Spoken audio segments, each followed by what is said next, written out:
مصطفى مصطفى متبع للصفا. Rubama yawaddul ladzina kafaru law kanu muslimin darhum yakulu. Ini yang akan berlaku nanti di akhirat. Tapi di dunia Allah berfirman darhum yakulu wa yatamatta'u wa yulhihimul amalu. Fasawfa ya'lamun. Di dunia biarkan mereka mau melakukan mereka hanya untuk makan dan minum sahaja. Mereka ingin menikmati, memenuhi syahwat mereka. Mereka termakan dengan sifat rakus akan cita-cita dan impian mereka. Biarkan mereka melakukan semuanya. 3 hal disebutkan oleh Allah tentang orang kafir. Yang pertama tentang makan. Yang kedua tentang syahwat, kenikmatan. Yang ketiga tentang impian dan cita-cita. Dan ini memang yang menjadi realiti kepada mereka. Makan, syahwat, dan juga impian, ambisi untuk sampai kepada apa yang menjadi impian kepadanya. At-tumuh punya sifat la yaghurrannaka taqallubul ladzina kafaru fil bilad mata'un qalil. Hai Rasulullah Muhammad, hai kaum muslimin, kamu jangan terpedaya dengan orang-orang kafir yang maju, yang memiliki berbagai macam kemahiran, skill, teknologi, apa saja yang mereka capai. Ada satu penyakit yang namanya kepada kaum muslimin namanya al-imbihar. Al-imbihar itu merasa gah dengan kemajuan yang ada pada orang-orang kafir.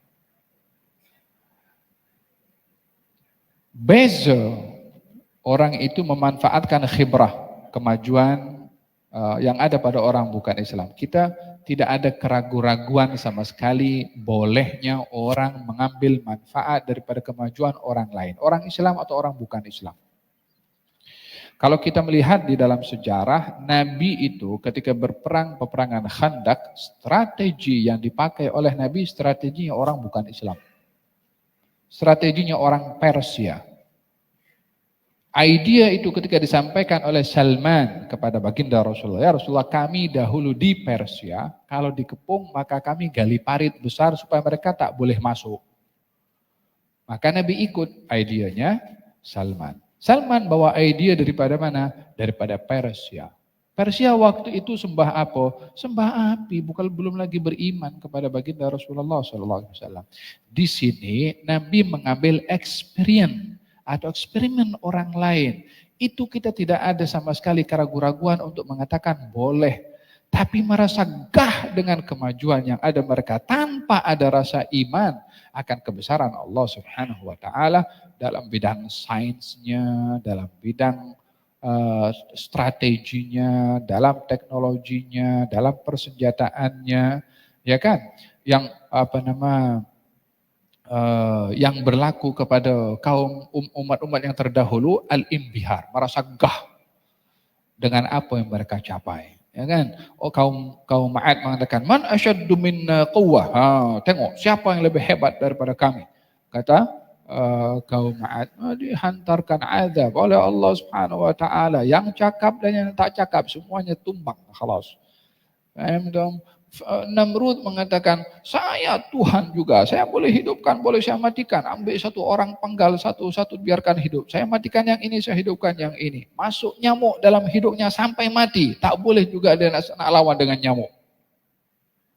Al-imbihar, rasa kita gah dengan apa yang ada pada orang-orang yang kufur kepada Allah Subhanahu wa taala, itu yang menjadi problem kepada sebahagian orang. Biarlah kalau kita nak imbihar, ada imbihar itu merasa gah dengan Nabi sallallahu alaihi wasallam. Tak apa. Dengan Abu Bakar Siddiq radhiyallahu anhu, dengan Ali bin Abi Thalib, ya. Ada orang-orang yang hebat kita merasa bangga.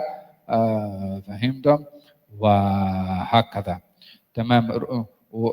Darhum yakulu wa yatamatta'u. Biarkan mereka makan apa mereka suka, menikmati apa mereka suka. Kita punya zaman sekarang kan apa yang mereka lakukan daripada selain daripada makan ini kan. Apa mereka inginkan sekarang? Kita sekarang ini kan syahwatnya kan, laki dengan perempuan nampaknya sudah tak elok dah. Pun sekarang dah ada orang pun juga laki dengan laki-laki. Kemudian pun la haula wala quwwata illa billah. Allahu alam betul atau tidak ya, nampak dekat dekat internet itu orang pergi kawin dengan kambing.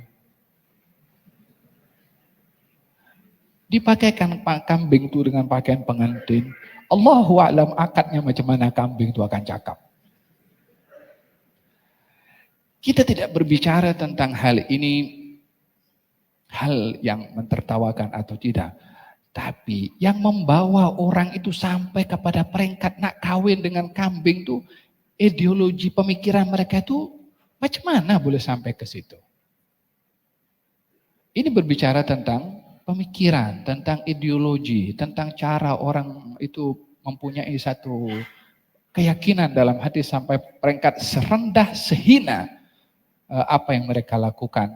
Dan dalam hal ini orang pun hadir juga, dibawa pergi tempat ibadah mereka untuk pelaksanaan perkahwinan dengan kambing. Ya Allah, punya akal ke tak punya akal? Neraca akal sehat dan akal waras itu apa sebetulnya pada mereka ini yang berbuat sampai ke seperti itu? Faham dong?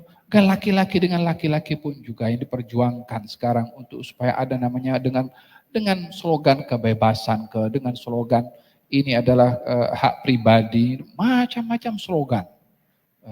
Faham tuh? Bukan hanya bertentangan dengan agama, tapi bertentangan dengan fitrah, bertentangan dengan akal, pikiran waras, tetapi tetap diperjuangkan. Faham tuh? Yang memperjuangkan ya mereka-mereka ini. Galdarhum, biarkan.